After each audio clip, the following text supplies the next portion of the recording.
Hey guys, so today I want to check out my Galaxy S3 here with Android 4.1 Jelly Bean versus the new Android 4.3 Jelly Bean stock version of Android that you can now get on the Galaxy S4, at least if you do have the GTI 505 edition of the Galaxy S4.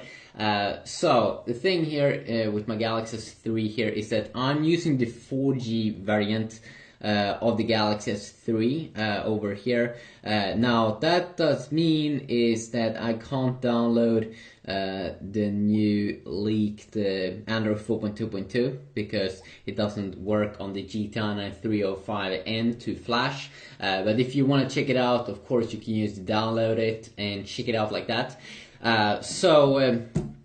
The good thing though was that I can now install the Google edition on my Galaxy S4, and you can do that as well with Android 4.3 also on your HTC One if you have one of those. But if you do have the GTI 505, the Snapdragon variant of the S4, you can do that. But if you do have the octa-core variant of the S4, you can't. So what is making these devices a little bit different? Well, first of all, on the right side here, of course, with my S3, we do have Samsung's own TouchWiz, which brings Samsung's own apps, their own kind of UI look and feel here with amazing ton of toggles here, which is one of my favorite features here with Samsung.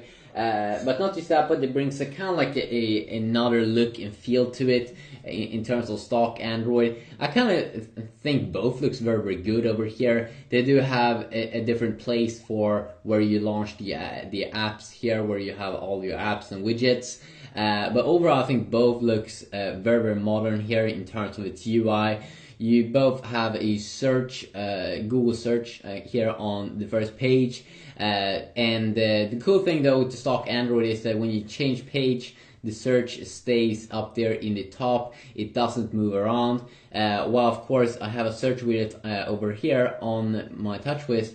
When I change page, it's moving around a little bit, not super annoying, but it's of course very, very good to always have it on top there with Google Now over here. So what is 2 plus 2?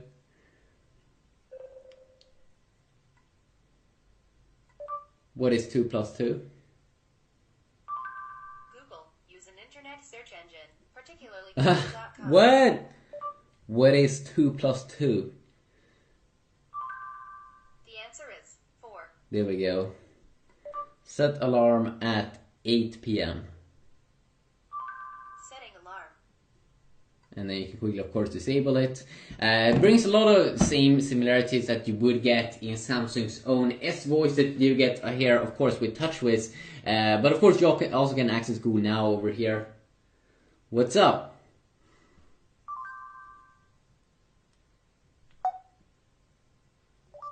What is 2 plus 2 minus 8? The answer is -4.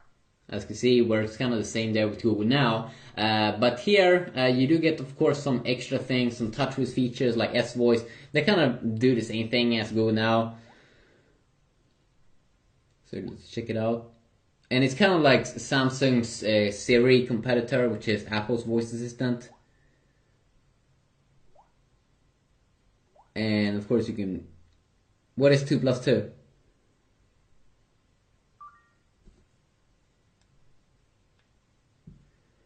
It could be a little bit slow. It's definitely slower than Siri.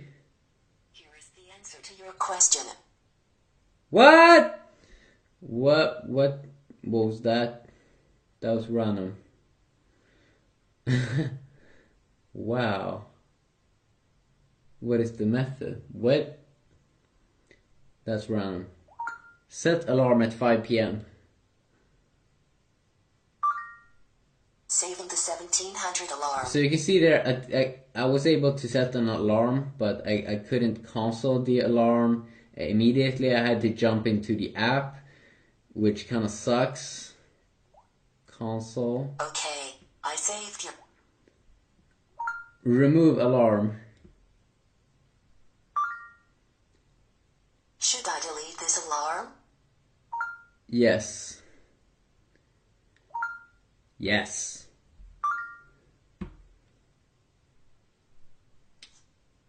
Okay, I deleted it. So it's a little bit a slow guy, especially versus Siri, but it works. It works definitely. If we take a look here, also, I mean, of course, on both on these home screens, you can have whatever apps you want, whatever kind of widgets also you want. If you take a look here, when we drag down here, I actually do believe TouchWiz is a little bit better. Because first in TouchWiz you can see all your notifications, but then you have a quick place here with all of your toggles, so you can quickly enable and disable GPS, Wi-Fi, sound, Bluetooth, screen rotation, and you have screen brightness here as well. Pretty quick access to, and and it also definitely in the latest version of Android 4.2. That's coming out now for the S3. You do get even more toggles, and of course the S4 with TouchWiz has even more toggles with Air View and Air Gestures and stuff, which is nice. It's very nice, and also quick access here to the full settings, which looks a little bit old here, but you should update that. Where over here we have to tap on a button, or you can use 2 fingers to go there instantly. But you only get 1, 2, 3, 4, 5, 6, 7 versus 1, 2, 3, 4, 5, 6, 7, 8, 9, 10. Over here you do get 10, and of course in future updates, and 11 with this one. So you get way more over here, and I actually do use toggles a lot. I think they're useful, and I also do enjoy that you don't have to tap on a button or use 2 fingers, just one little swipe here and see what you want to enable and disable, especially brightness slider, that you have a slider, or yeah, you get that when you tap on that. Maybe not super horrible, it's not super horrible, but I definitely do enjoy this a little bit more here. If you take a look here also, I can also of course take a look at separate apps if you would like in future videos.